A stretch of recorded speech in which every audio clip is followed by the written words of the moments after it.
Good morning, good morning, good morning. How is everyone? I hope you're doing well. A short update.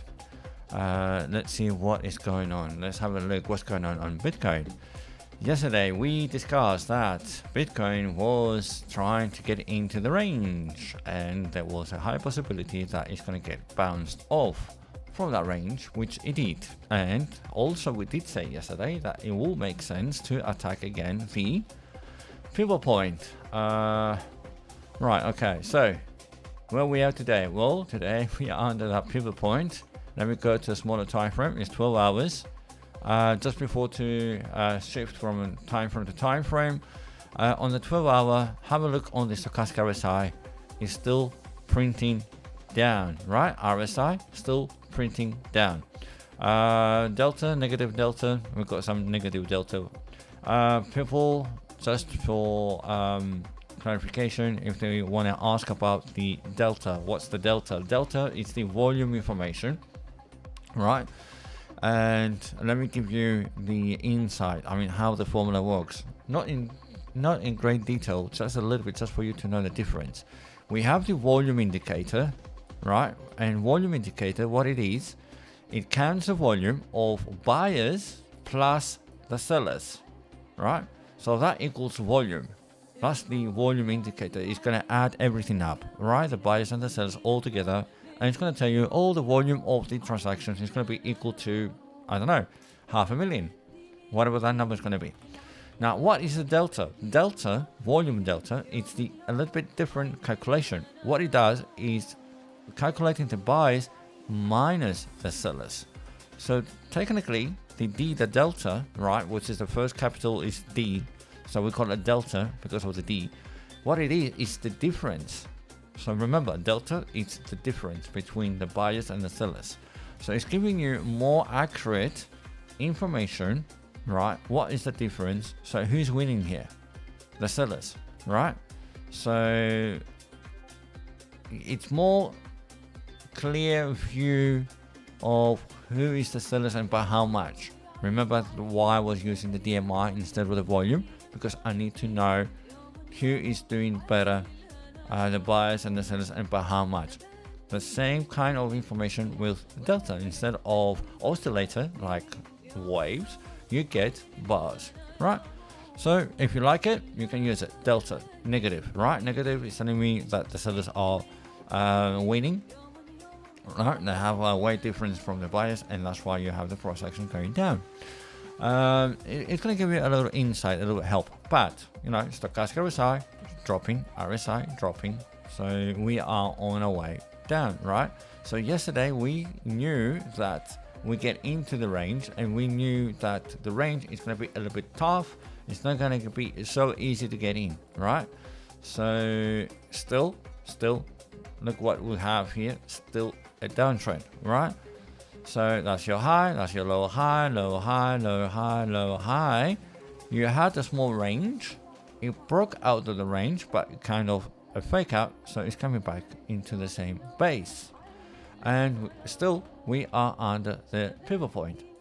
Now, that is a little bit, you know, the downside of the trend. But let's see something else, because you need to see the big picture, right?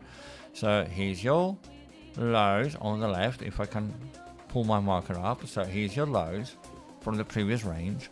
Now you have a higher low, right, in the big scope, and then you have another higher low. So technically, right, you're still in an uptrend, okay, kind of. So what I'm saying is that still, I know that we are in a downtrend, but what I'm saying is that we need to monitor these levels for us to be, let's say, not sure, but for us to be prepared and aware when things are going to get worse, so to the downtrend. So these are the two lines, the two levels that you need to be careful. And let me put some numbers up so you can know a little bit the levels. So the one level is 58,468, So I'm going to move that to the side. Here it is. And another level that we have is that one there, which is 56,450-ish. Okay. So these are the two levels that you need to pay attention before we're going to hit the 53. If he wants to go all the way down to 53. I'm not saying that's going to go there, but you know, we're talking about the facts, and the fact is that we are still in a downtrend. It broke the range. If I go to smaller time frame and zoom in a little bit into that, let's go to maybe 3 hours, get some more candles, right? So if I draw a range from here to there, okay, here we are. So it's trying to get out of the range, and it came back. Now it's reacting to the 50% of the range. Remember, 50% of any kind of range is kind of crucial, right? Either it's going to defend it or either it's going to lose it. If it's going to lose it, we're going to target the bottom side of the range. So you're going to take it step by step. First, you need to see what it's going to do today in these areas. Then, if it's going to lose it, you know where it's going to target. It's going to target the bottom of the range, right? And there is a high possibility that it's going to clear out the imbalance. So that's why you need to know about that number, okay? Maybe it's going to do something like that, right? And then when it's going to clear that, maybe it wants to come back and target that pivot point. And then, you know, we're going to see step by step. If still, you know, the selling pressure is going to be strong, right, for the next couple hours for today, I'm going to take it step by step. That's a daily update. So we need to watch out these levels before you're going to talk about these levels, right? So break it down into small bites, so to say, and see how that goes, right? That's your first level, that's another level, and this is another level, and that is another level. Go level by level. The indicators are lagging indicators, we know these, but it's good for you to have an idea of what's going on, right? Have a look at it. Higher time frame was going to help you a little bit. The 6 hours towards, you know, the oversold towards, it's not over yet.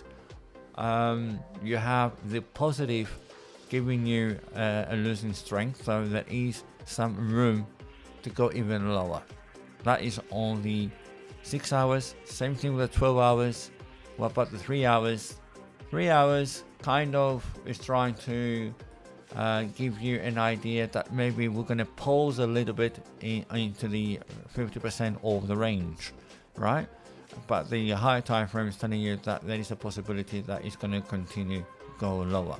Okay, so if that is the case on Bitcoin, that is looking to go lower, right, then today is going to be like a short day. I mean, even yesterday in the morning we talk about the pump, we talk about that is inside the range, there is a high possibility that it's going to bounce off, and then, you know, after that you saw the opportunity for shorts, right? So I hope that, you know, late last night you took some shorts, and that's it for today. Have a look a little bit on the cash flow. Not to forget about the cash flow. Here's Bitcoin. Bitcoin still dropping. This is the 1 hour time frame. It's been dropping, right? Is in the area of an order block area. So we have a small order block here. So let me mark my order block. So here's around the order block. So we see some kind of reaction and bounce of that order block. Is it strong enough to stop the whole downtrend? We don't know. We need to see. How you're gonna know? You're gonna know when you're gonna break structure, right? So if it's gonna be strong enough, you need to break structure, then come back, retest it, and then carry on. That will be the reversal. So far, no reversal, still going down. T1, it dropped, obviously. They sold it. You can see that dominance of Tether was increasing. So what they do? They took the money out from T1 and they put it back into Tether, right? Bitcoin dominance is dropping, kind of good, right? We need, you know, well, it's not need, is you need to understand that when dominance is dropping, the alts are going to move in a greater deal. Okay, same thing with T3, it dropped.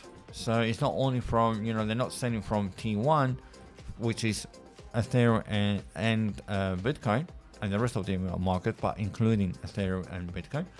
but you see, look at a bit of difference. T1 was dropping while T3 was increasing, right?